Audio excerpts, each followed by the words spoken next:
Hey, How Not to Sailors, Bradford here. And this is where we usually thank our awesome Patreon patrons and Latitudes and Attitudes magazine. Unfortunately, I have to report today that Latitudes and Attitudes founder Bob Bitchin and his lovely wife Jody lost basically everything in the Bear Fire out in California. So if you are considering becoming a Patreon patron of How Not to Sail, I greatly appreciate it. But maybe just hold off on that a minute and instead consider helping Bob and Jody get back on their feet by donating to the GoFundMe campaign to help Bob and Jody rebuild the Bitchin' Ranch. I've already created a convenient link to donate. It's hownottosail.com/helpbob. Of course, I could have called it hownottosail.com/helpbobandjody, but that would be kind of long. So hownottosail.com/helpbob will take you directly to the GoFundMe page to help out Bob and Jody. Or you can just go to hownottosail.com and you'll see the before and after pictures of the Bitchin' Ranch along with the link. I sure appreciate you. So this will be surf noise night, Marco Island from the boat. Second. Hopefully. I'm not too picky about anchoring. This is pretty clear from my track record. If I don't have a marina slip reserved somewhere and it's not too breezy, I don't even bother to get out of the ocean. I just get to a general stopping place and throw out the hook. And that's exactly what I did after my 15-hour motor sail up from Marathon. Just a long stone's throw off the beach in front of the condos and hotels at Marco Island. I probably should know somewhere better to anchor, but I was tired and I didn't want to go into Marco Inlet at night, so I just tried to get in close enough for the curve of the land to block some of the northerly swells. At least I didn't run aground this time, as far as you know. This hat smells a lot like straw. I think it may need to go outside. 2:46 a.m. off Marco Island. Bedtime. Rocking and rolling. I was more than ready to hit the rack, but I wasn't sure I'd be able to sleep well with all this motion. So I stumbled back up on deck and tried to do something. I ran a dock line from the anchor chain back to a cleat on the port side. I hoped it might hold us at the correct angle to prevent the vessel from flopping from side to side all night. It did not.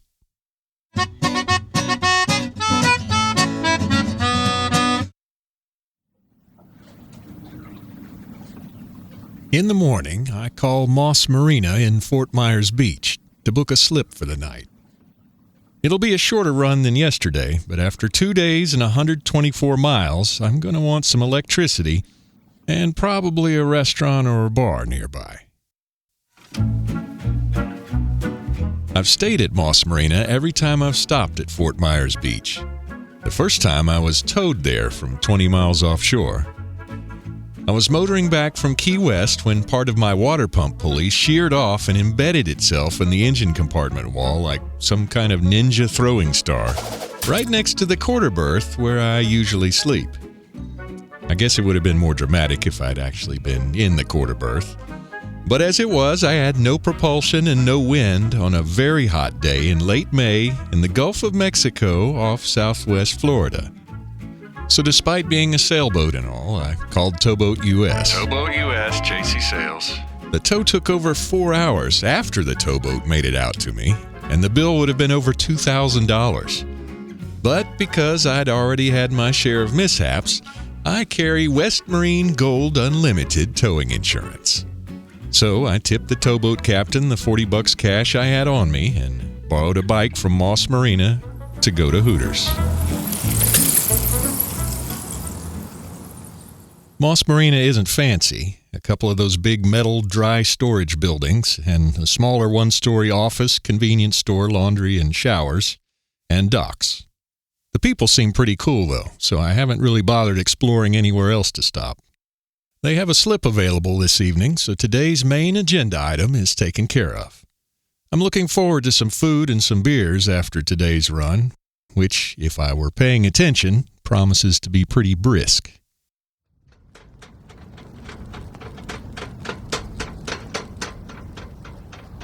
I decide to record the clanging of the halyard on the mast, but you can guess what happens. Just like dolphins and cameras, the minute I point my recording gear at the mast, the clanging stops. But I've got my fancy gear out and I'm on a roll, and I'm going to need all the sounds I can get for the podcast. So I decide to record some galley sounds while I make my coffee, and almost make a costly mistake. Oh, I singed the hairs on the blimp getting that boiling water there. At least I didn't catch it on fire. I'm about to wrap up all the sound effects gathering, but not before I'm reminded of an important tip. These 12-volt jacks suck. When we brought the boat down from Georgia and made some upgrades for the saltwater, I decided it would be handy to have some of those 12-volt cigarette lighter type charging sockets installed. Somebody told me they were kind of fiddly, but I insisted on putting them in. I had a couple of them installed next to the nav desk, one of which works, and one in the cockpit, and let me just tell you, they suck. I hate these damn things. The little plugs won't stay in them for shit, especially when the engine's running. Maybe these days you can get a 12-volt USB socket or something, but of course those are all changing. So I don't know what to recommend other than the car charger sockets just suck. Don't bother. Finally. Jeez Louise. Gonna leave that alone for a minute. Just a few more sound effects from the cabin and the cockpit as I prepare to get underway. Sounds like a video game. Just turning off the radar so I don't fry my brain or anything when I don't need to. The radar's mounted on the backstay just a few feet above my head. I've been told that the high-powered radio beams only go out mostly horizontally, but why take a chance? It runs down my power a lot anyway. So one of the first things I do when I remember is turn it off. I'm going to hoist the main while we're still on the anchor. Then once we fall off, I'm going to hoist the jib.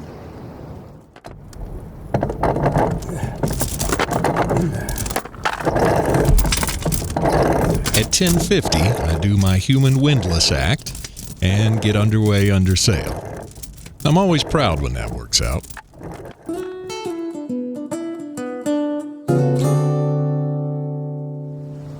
There we go.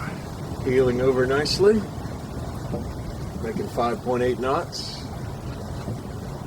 I'm pretty sure most of the world's problems can be traced back to one simple fact. Nobody waves anymore. And that's one of the great things about boating. Sure, not everybody waves, but there's a lot more waving out on the water, especially among sailboats.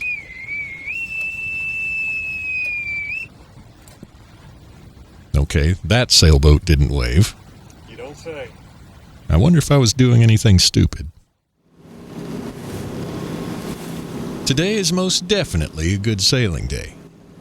But after a while, I crank up the Iron Jenny anyway to charge the batteries and keep us close to hull speed in this head sea.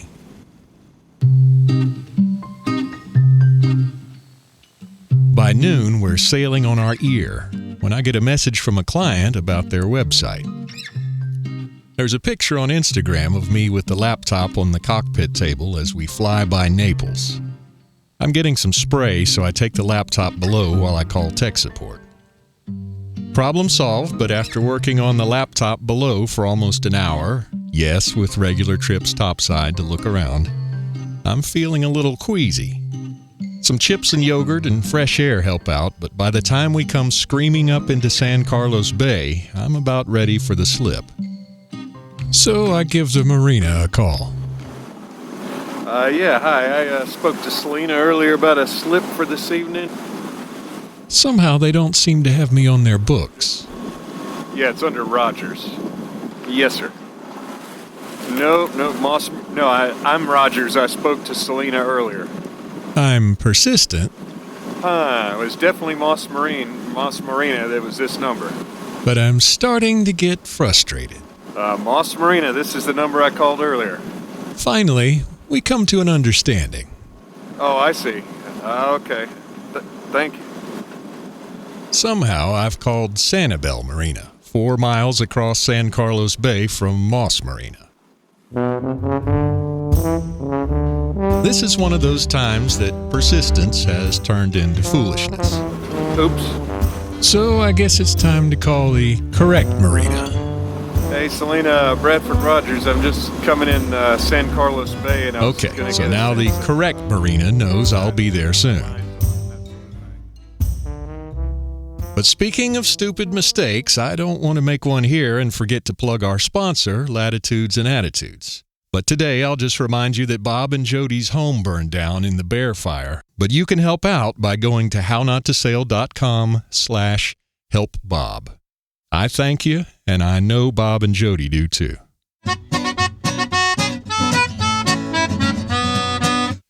Okay, so where were we? Right, I was frustrated at the wrong marina for not remembering the call earlier today that I didn't make. This is what happens when persistence is applied to the wrong premise. It happens all the time in cruising. You make assumptions. I'm sure some teacher in your life at some point has pointed out that the first 3 letters of the word assume spell ass. And if you're afraid of looking like an ass, then cruising may not be for you. Because you're going to look like an ass. Especially if you cling to a faulty assumption or just stubbornly keep trying to do something that's not working. Heck, I'm going to do that again before this day is out. And it unfolds in this way, as I get closer to the marina and talk to Selena again. Okay, and if I back in, will the finger here be on my starboard or port? Okay, gotcha. On my port, and I guess the wind will be blowing me onto the pier. Okay, cool. So, C-37, and I'll give you all a shout when I'm closer. I'm thinking of that beautiful electricity that I want to hook up to. And since the place I plug in shore power is in the cockpit, I'm thinking I might be better off backing in. I like backing into a slip, just like I like backing my SUV into the garage at home. When it's time to go, I'm ready to roll. But as I may or may not have mentioned, sailboats don't like to go backwards. That 3-foot rudder sticking down into the water is usually behind the propeller when you're motoring forward. The water blows past the rudder, and whichever way the rudder turns, the boat obeys nicely. Not so when you're in reverse. Because of the Crowhurst law, or some kind of physics or something, when you put her in reverse, your sailboat acts like a pig you're trying to castrate. The ass end jumps to the left no matter what, and you have to be pretty skilled to control the damn thing. And that's assuming you don't have any wind or current to deal with, which I will today. I know, or should remember, that there's a pretty decent current running by Moss Marina. Moss Marina is just before the Matanzas Bridge, which connects Fort Myers on the mainland to the town of Fort Myers Beach on the barrier island of Estero. Moss Marina is on the inside of Estero, and the tides in Matanzas Pass can make for a significant current. You can tell by the cruising boats at anchor out in the pass as they point first one way, then the other, every few hours. I've been here before, but did I mention I'm persistent sometimes? Today is one of those times. I've been out in the Gulf for a whole 36 hours. I'm ready for some electricity and some service, and damn it, I'm going to back into slip C-37. Never mind that the tide and the significant wind are both working against me. The skipper on the catamaran in the next slip looks nervous. I don't know what the big deal is. I mean, her yacht's only $300,000 worth or so, and the other boats around won't even cost that much if I plow into them. Not sure exactly what my approach is yet, but we'll find out. I make a number of passes trying to get in.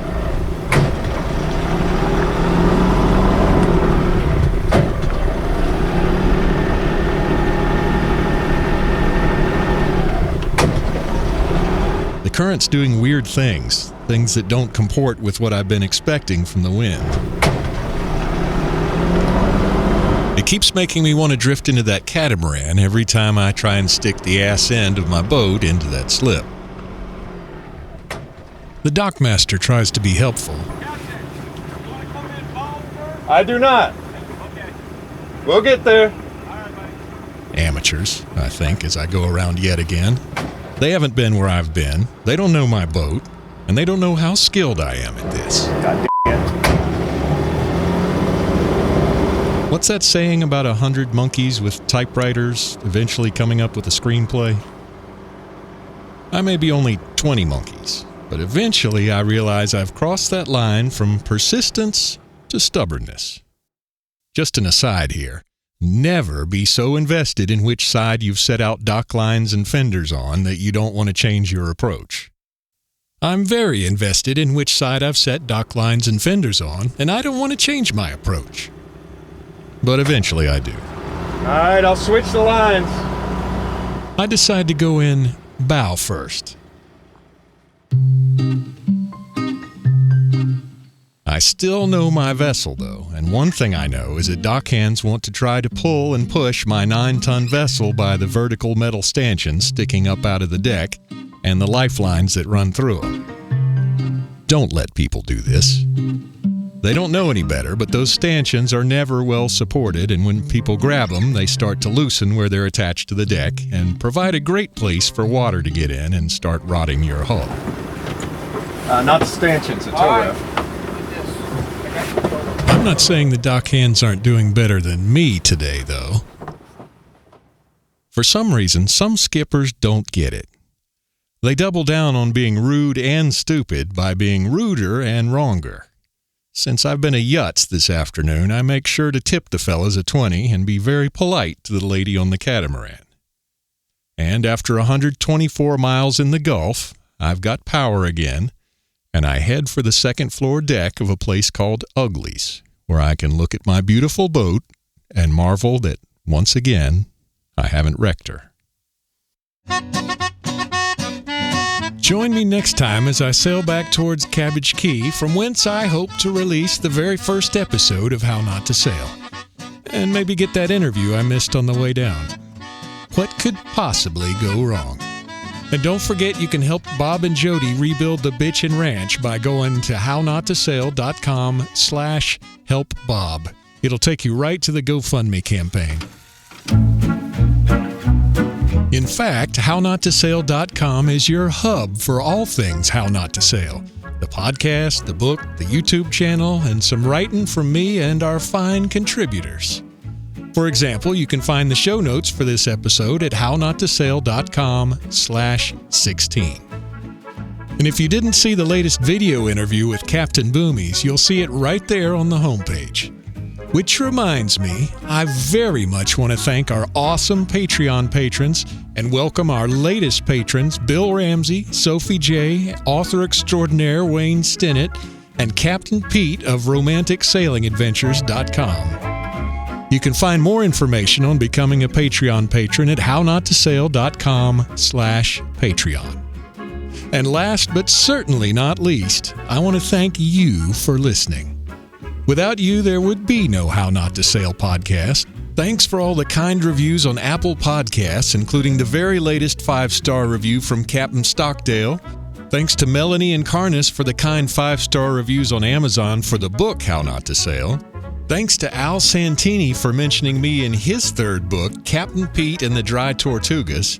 And a big shout out to Didier, who emailed me from the beautiful region of Cantabria, Spain on the Bay of Biscay to say he's been listening to the podcast and spreading the word.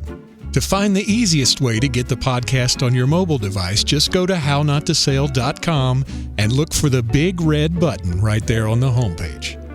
It doesn't cost you a penny, and it's 100% gluten-free. Meanwhile, keep the nuns on the right if you're returning, and I'll see you next time on How Not to Sail. Screwing up is part of cruising. Let me show you how.